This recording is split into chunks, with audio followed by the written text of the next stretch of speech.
PMN dari kemarin kita dalam minggu ini kita fokus di urusan PMM dan duitnya tidak kecil Pak. Bayangkan jangankan 1 triliun, 100 miliar saja Pak dibelikan minyak goreng banjir ini Senayan Pak. Jadi maksud kami ini bukan duit kecil dan Bapak jabatan direksi di sini tidak lama loh Pak, paling lama 5 tahun. Dan ketika kami dulu awal di Senayan, kami lihat orangnya baik-baik sungguh-sungguh, ternyata di akhir periodenya karena koruptif ditangkap KPK, ditangkap kejaksaan dan sebagainya. Maka harapan kami kepercayaan rakyat, kepercayaan publik yang sudah diberikan ke Bapak ini bisa dijaga dengan baik. Nah, yang pertama untuk Inka 1,8 triliun, Pak. Nah, kami ingin tanya, kenapa Bapak, saya lihat dari portofolionya, pasar global sangat percaya kepada Pak di halaman 8, sangat percaya terhadap Bapak. Rekam jejaknya juga positif. Bahkan kami dengar ada kerjasama dengan Swiss. Juga ada kerjasama dulu sampai bangun industri kereta api di Banyuwangi dengan Kongo. Nah, kami ingin tanya, Bapak kenapa dengan sudah punya rekam jejak yang positif begini masih minta PMN? Apa tidak bisa minjem ke bank? Jangan-jangan tidak bankable. Jangan-jangan sekarang tata kelolanya tidak baik. Karena kalau kita lihat dulu, bahkan tahun 1991 saja pernah dapat order dari Malaysia. Tapi semakin ke sini kok semakin tidak ada, Pak. Nah, kami ingin tanyakan itu. Kemudian yang kedua, Pak. Yang dengan Kongo. Kami lihat ada temuan BPK, di situ ada perilaku koruptif yang kami nanti minta Bapak jelaskan itu secara ini, karena ini perlu cepat-cepat, Pak. Nah, kemudian kami ingin tanya juga soal harga transit itu berapa sih, Pak? Per unitnya itu berapa? Dan dari PMN yang diminta oleh KI tadi, oh iya Pak, ini juga untuk Inka. Nah, Bapak Inka, Bapak selain dapat kepercayaan publik, juga Bapak ini minta PNM padahal yang pesan Bapak sudah punya pesanan yang sangat jelas dari KAI. KAI diberikan PNN untuk bagaimana bisa beli kereta di Inka. Tapi sisi lain Inka juga minta duit dari negara PMN untuk produksi kereta juga. Walaupun untuk fasilitasnya. Jadi sebenarnya ini tidak masuk di akal kami ingin minta penjelasan soal itu. Nah, yang kami ingin tanyakan selanjutnya, berapa sih biaya produksi, biaya beli kereta di Inka, Pak? Berapa harga beli kereta di Cina dan juga di Jepang? Kami ingin tahu perbandingannya berapa. Yang kemudian berapa lama sih produksi di Inka? Berapa lama kalau kita beli di China dan Jepang? Apa mereka tidak bisa diajak kolaborasi untuk produksi di negara kita begitu, Pak? Nah, kemudian yang kedua terkait Pelni. Ini menurut kami kemarin 2,5 triliun sudah sangat besar. Sekarang tiba-tiba minta tambahan 3 triliun. Kok kayaknya minta minta 3 triliun, 1 triliun, 2 triliun, kok kayak seperti minta permen ke bapaknya begitu. Jadi jangan main-main soal ini. Harapan kami ini bisa benar-benar dijaga baik, dan jujur saja kami tidak setuju 3 triliun diberikan kepada Pelni, karena kami lihat tata kelola Pelni juga, ini kawan saya ini di sebelah ini BPKP, Bu. Kita bicara tadi ketawa-ketawa lihat tata kelola keuangan tapi itu biar kawan kami yang bicara soal itu, Bu. Tapi begini, Ibu tadi bicara soal tiketing online. Ibu tahu baru 3 tahun lalu saya sudah protes soal calo tiket di NTT dan Papua.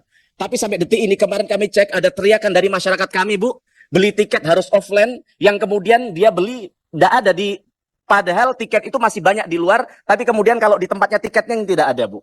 Dan harganya jauh lebih mahal di luar, dan ternyata setelah ditelisik si penjual tiket tadi, si calo tadi saudara dari orang yang jaga di loket tadi. Jadi kami ingin tanyakan, kalau Ibu tadi bilang sudah online, itu bohong besar. Yang terakhir Ibu bisa lihat di medsos, di situ banyak sekali masyarakat yang mengeluh soal itu, Bu.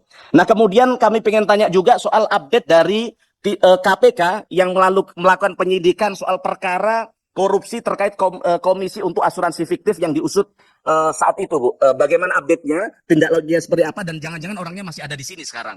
Nah, kemudian ke KAI, Pak. KAI ini dari transportasi darat, laut, udara, tentu kalau rakyat bilang bahwa top of mind, the best adalah KAI. Tapi kami lihat akhir-akhir ini karena mungkin terlalu berada di zona nyaman, terlalu banyak dipuji. Karena jujur setelah dulu dipegang Pak Jonan, KAI memang sudah tumbuh jauh lebih baik daripada industri transportasi yang lain. Tapi kami lihat semakin menggampangkan tata kelolanya.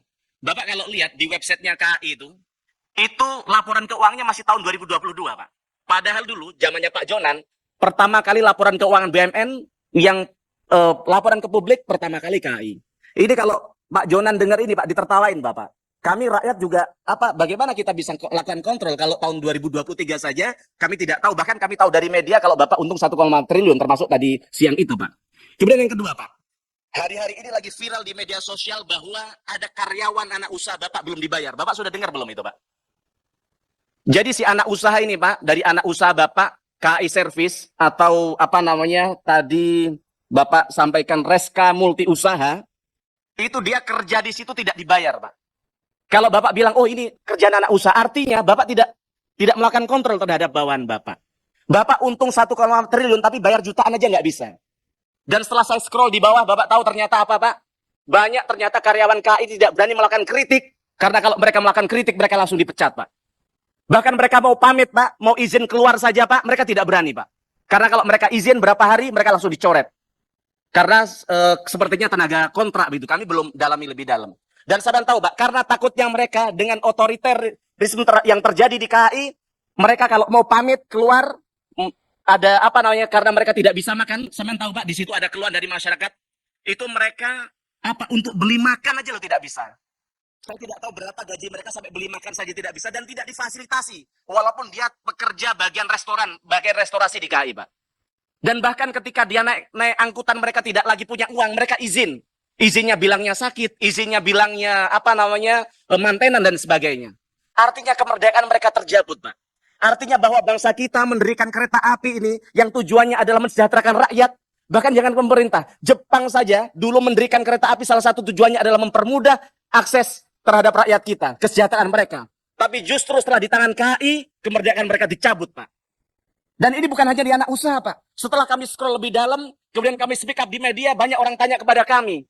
Banyak orang lingkungan internal KAI bilang kepada kami, memang di Rut ini, si Pak Didi ini, memang sejak awal beliau berada di sini, ketika ada kritik, anak itu pertama dipindahkannya, kemudian diberhentikan, Pak. Dan kemudian bahkan jangan itu kawan kami tadi bilang, Bu Evita, mohon maaf. Beliau melakukan kritik dalam rangka perbaikan, dalam rangka fungsinya beliau jadi DPR di tempat ini, Pak. Dibully, yang itu setelah kami cek, yang melakukan bully, yang melakukan gerakan-gerakan apa namanya negatif di medsos adalah orang yang digerakkan oleh KAI, Pak. Ini KAI ini gimana sih? Kalau butuh duit ke negara, tapi rakyat yang bernaung di dalamnya, kemerdekaannya dicabut oleh KAI. Bapak bayangkan sekali lagi, Pak. Dia untuk makan aja loh nggak bisa rakyat ini. Yang pertama saya minta, saya akan pantau. Saya tidak mau satu orang ini diberhentikan, Pak. Karena kami tahu, karena dia kritik, karena dia kritis di media sosial, si anak ini mau diberhentikan.